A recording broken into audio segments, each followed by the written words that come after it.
to another episode of the Sis Stop Sulkin podcast. I am your host, Miss Tasha Talk to Life. So excited for you to be here. Share this with somebody, share this with a friend. If you are on YouTube, like and subscribe. If you are on Apple or Google or any other Spotify or any other apps that have the audio streaming for podcasts, follow the show and please leave a 5-star review. And so today we are talking about habits that you need to divorce in order to create the life that you desire. And I know the title was catchy, and I know that's what made you click messy, messy, messy. But this is some real talk. If you desire to live a certain type of life, then there are some habits that you are going to need to divorce in 2023 and beyond. Okay, so let's get right into it. I'm trying to keep this, still short, but I can talk about this forever. So, habits you need to divorce in order to create the life that you truly desire. First, let's talk about some of the things that we desire in life, some of the things that we aspire to, some of the things that we set goals to achieve on a regular basis, some of the things that we are working for, we're working towards every single day, right?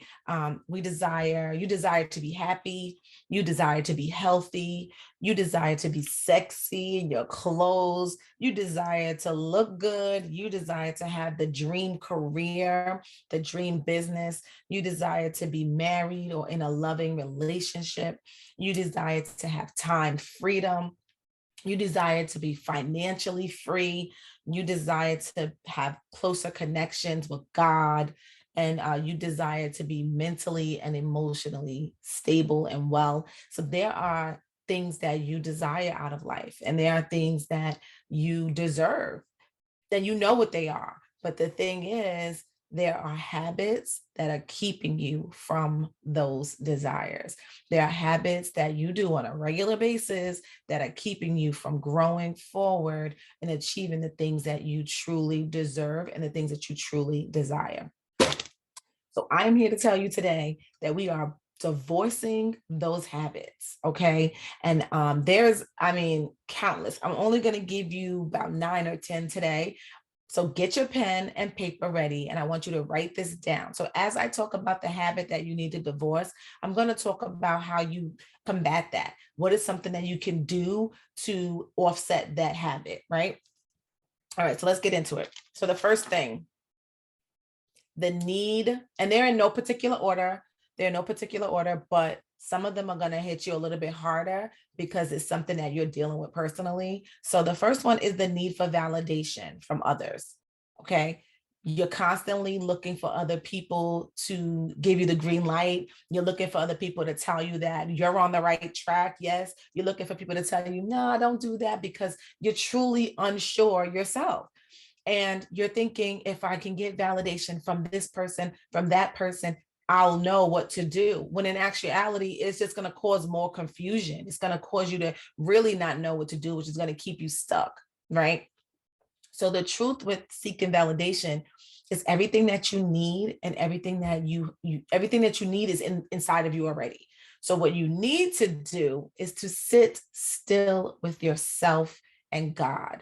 You need to sit still. What is my intention for this thing that I don't know what to do on? God, what is it that you want from me? How am I supposed to move? And literally trust yourself and realize that everything that you need is already inside of you. Because if you seek validation from Johnny and then you seek validation from Kathy, they have different perspectives. So now it just leaves you even more confused and more stuck. So trust yourself. Stop seeking validation from others and think genuinely, what is it that I need to do? What is the next best thing for me? And sitting still with it for as long as you need to. And so, because it will be revealed to you. God will reveal it to you. It's something that he put inside of you, and Johnny and Kathy can't get it from you, can't help you with that, right? So that's number one. Number two, excuses. excuses. And I really don't like to say excuses because sometimes they are valid reasons, right? But you need to break up and divorce the habit of excuses or the habit of valid reasons. There's always going to be something that happens. You're constantly saying, I can't do this because, I can't have this because, like, if your goal is to lose weight and your excuse is I don't have enough time, there are ways that you can work around that to find the time, right? So we need to divorce the habit of excuses or valid reasons and do it anyway. Figure it out, find a way. Stop making the excuse, because if the excuse is greater than the outcome, you ain't gonna do nothing, right? You ain't gonna do nothing. So stop making excuses, stop with the valid reasons, and do what you need to do so that you can live the life that you desire. So the third thing that you need to divorce, the third habit that you need to divorce is, and this one is very tricky, and this might push a button, but I love you. Past pain and traumas, childhood trauma, relationships, that the habit of thinking and living in the past, right? You're here today. You didn't die. You made it today. You're here. So whatever happened in your childhood, whoever hurt you, whoever abandoned you, neglected you, you have to work on the journey of healing from that and not letting that dictate your entire future. And I always say my past doesn't dictate my better future, because holding on to those past pains and those traumas is just keeping you still and stagnant, holding on to resentment, holding on to pain, holding on to frustration. It's like you have to let it go. And it's not something that you can just wake up today and say, I'm healed. My past doesn't bother me. It's work, but you have to work it. Right. So if that means getting a therapist, if that means getting a life coach, if that means counseling with the person, whatever it may be, you have to break up with the habit of of letting your past and your past pain hold you back. You have to. Okay, sis. Number 4, fear of failure. Fear of failure. Fear is real, right? But it's natural, because that means that it's time to stretch. It means that there's something greater on the other side. Your body is naturally goes in fear because it's trying to protect you. So whenever I start to fear something, I lean into it. I change the story. Instead of saying fear, I say I'm excited, because it's the same emotion, right? And when I say when something, I feel that in my stomach, it's the same emotion as if you're excited. It's the same emotion that you get when you feel like, oh my goodness, this is so good, or somebody makes you feel so warm and fuzzy. You get that same feeling. So stop focusing on the failure, the fear of failure, fear of it not happening, and switch it and think about, what if? What if I win this time? What if it works this time, right? Instead of being stuck in this place because of fear. All right. I know people say fear is not real. It is real. It's a real emotion, but it's the same emotion as excitement. So when I'm getting ready to speak and I get that feeling and I'm nervous because of the crowd or there's a lot of people or whatever, I switch it to, I'm excited. I get to be on stage to provide impact. I'm excited. I get to do this. And now fear is gone. And now I'm moving in my excitement and I'm being stretched. So we need to divorce the habit of fear of failure. What if, sis? You're telling yourself that you can't get in shape because you're 40 and you've always been overweight. You're telling yourself that everybody in your family is out of shape. You're telling yourself these things when you just need to switch the story. You just need to change what you're thinking and how you're looking at yourself, right? So the habit that you need to divorce is fear of failure. Think about what if it happens this time? What if it works out for you this time? Okay. Number 5, you need to divorce the habit of living beyond your means, keeping up with the Joneses, right? Everybody needs to stay in their lane, right? Stop doing things because other people are doing it. Stop spending money that you don't have because other people are spending it and buying this, because you don't know. They could be into debt up to here, but they're trying to look good to impress you. In actuality, they ain't got nothing. So you're trying to keep up with them and they don't even have it, right? So it's like understanding who you are, what you have, being grateful for what that is, and operating in that lane. So the habit you need to break out with is living beyond your means. How are you talking about being financially free or being out of debt in 2023, but you're buying stuff that you have no business buying? You're spending money that you have no business spending. So what I would say is look at your finances, look at your income, and figure out where do I, because of course we don't work to just pay bills, right? We have to live life, and we have to, and I believe that wholeheartedly. But what am I doing? How can I balance this out? So maybe doing like last month, March, I did a no spend March. 80% successful, if I'm honest, right? But had I not thought about let me do a no spend month, I wouldn't have saved any money. So the fact that I did a no spend month and I'm 80%, I did spend a little bit, but 80% successful, that's better than 0%, right? So thinking of ways of where you can cut back so that you can really achieve the goal. The desire is to be financially free, but if you're living beyond your means, how is that even possible? It's just a thought, it's just a dream, right? So that's what I want you to think about. Think about how can I scale back, and what areas of my life that I can scale back, that I can start to save and pay down debt and do other things where I can really achieve the goal and the desire to be financially free. The next one, what number are we on? Okay, number 6. You need to divorce the habit of being the strong, Black, white, Indian, Spanish, whatever, independent woman. Like, stop. Okay. We have this mentality of being strong and independent. And it's okay, whatever. It's cool, whatever, right? But do you really want to do everything by yourself? Do you really want to be on the hustle and bustle of I can do it, I don't need anybody? No, you absolutely need help, and it doesn't have to be from a partner. What I'm saying is we have to break up with the habit, divorce the habit of feeling like we have to spread ourselves so thin so that you can and do everything and be tired, overwhelmed, stressed, just not happy because you decided that you're a strong independent woman and you don't need nobody. We're divorcing that habit. I definitely need help. If somebody asks me to help them, yes, not the no, oh no, I got it. And I'm talking about like whatever. Like we're so conditioned to thinking that we have to be independent, and so conditioned saying, I got it, I can do it. Or you don't want to ask for help, knowing good and well you need it. So you end up doing it yourself. And then either you don't do it right, or you're stressed out about it, right? So the habit of being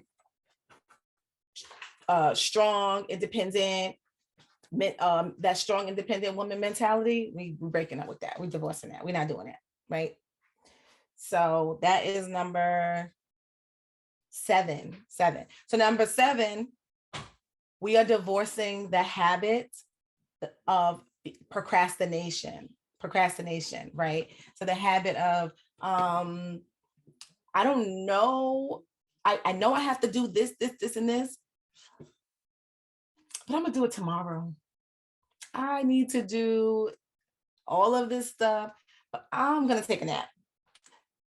Guilty.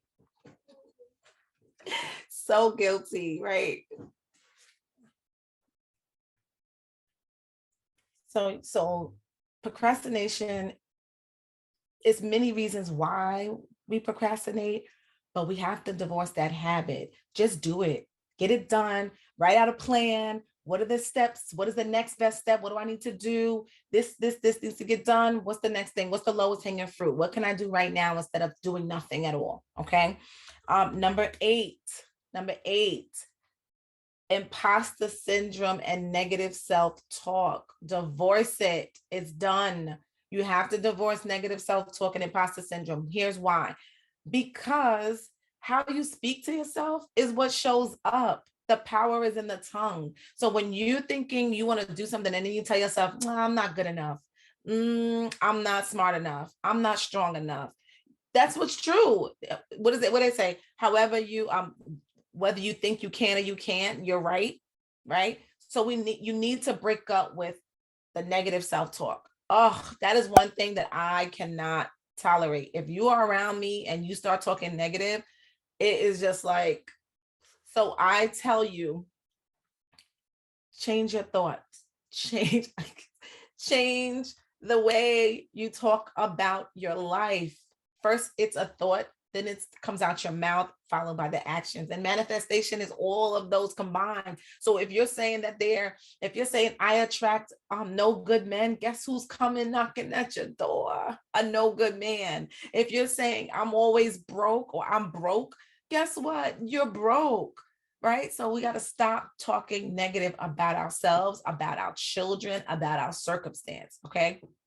So, imposter syndrome and negative self-talk, you're divorcing that. Boom, done. Number 9, this is the last one. Number 9, people pleasing. People pleasing, right? Now, this one, I'm a recovering people pleaser. And that's because I never wanted to feel like I was letting anybody down.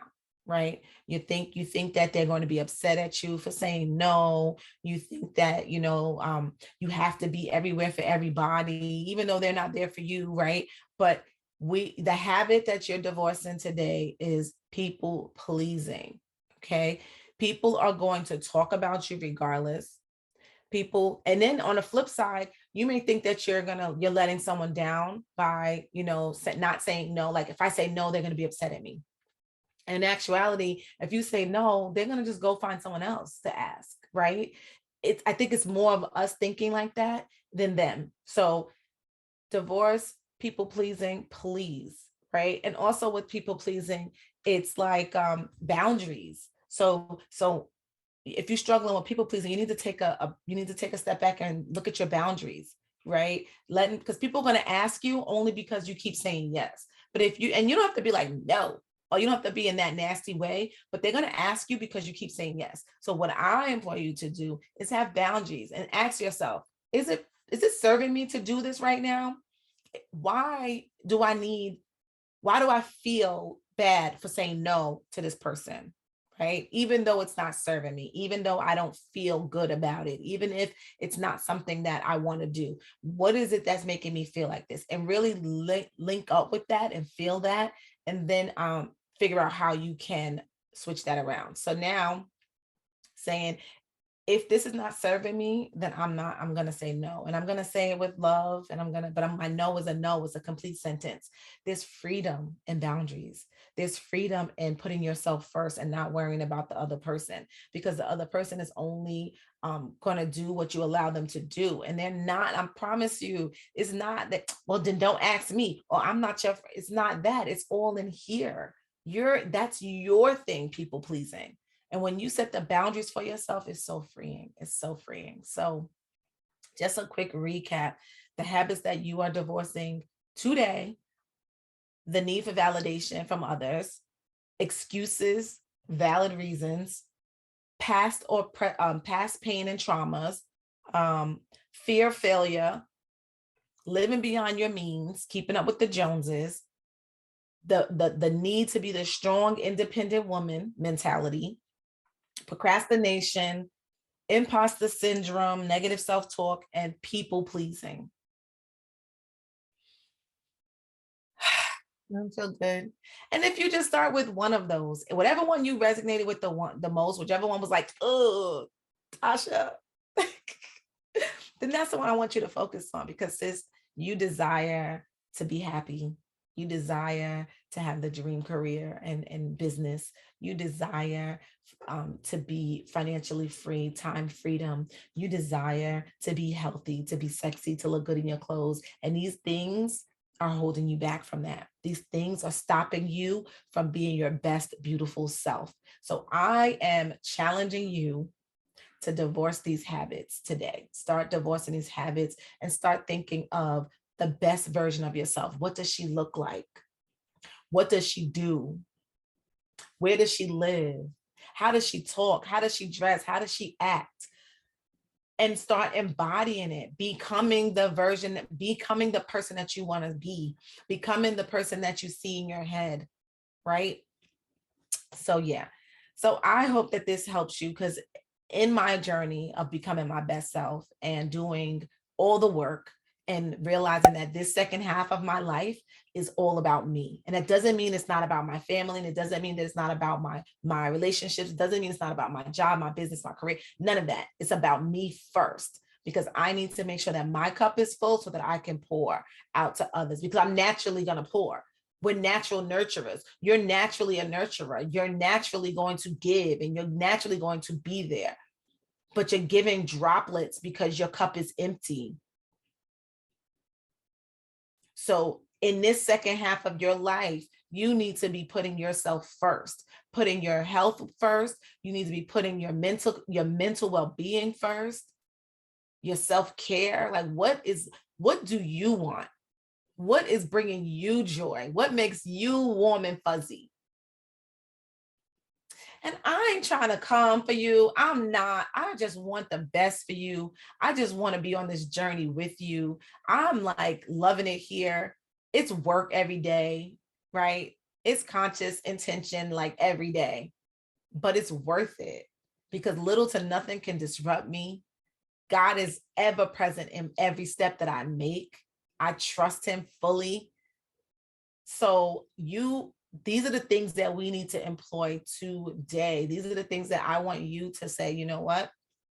I'm on it. And if you know a sister, and it's not if you know a sister, you know a sister, share this episode with her. Stop keeping this stuff for yourself. Share the episode. Please leave a 5-star review. Please, if you're watching on YouTube, comment. Let me know, which one are you working on? Which habit are you breaking up with it? Name something I didn't put on here. What is it? Let's talk. Let's do it. So yeah. So I truly hope that this helped you.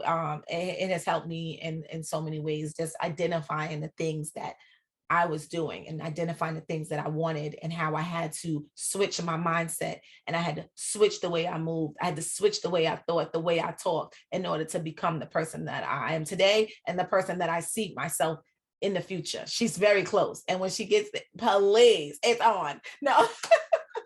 So yeah, so I really am passionate about this. And before I let you go, I am just now opening my calendar, and I'm inviting 10 women to book a call with me, so that we can help you in second quarter, help you to identify the roadblocks in your life that is holding you back, identify the desires and the dreams that you want for your life, and then we can jumpstart the journey with some actionable steps and goals that's going to help you to get there. Okay. And during this chat, it's like an application process to see if you are a candidate for my Better Health Mom Project program, coaching program. It's a one-on-one program, 12 weeks. We go through 12 weeks of working intensively with me to achieve your goals. And yeah, I'm super excited. I've had other women go through it and have had success. And I'm offering it to you. So click the link. It's in the show notes, tashaowens.com. There's a bunch of information there. There's some free information. There's some free resources. There's some information about me and more about the program. Just peruse around, see what it is, and get on my email list. If you're not on my email list, get on my email list, because that is where I give a weekly tips and strategies, VIP access to anything that I am hosting, throwing, coaching, anything like that, and just a better way to connect with me on a deeper level. I look forward to connecting with you. I love you, sis. You are on your way, and we're going to get there together. So again, follow the show, share it with 1 friend, 2 friend, 3 friend. And I love you. I want you to have the most amazing week and be well. And remember that your past does not dictate your future. Until the next episode.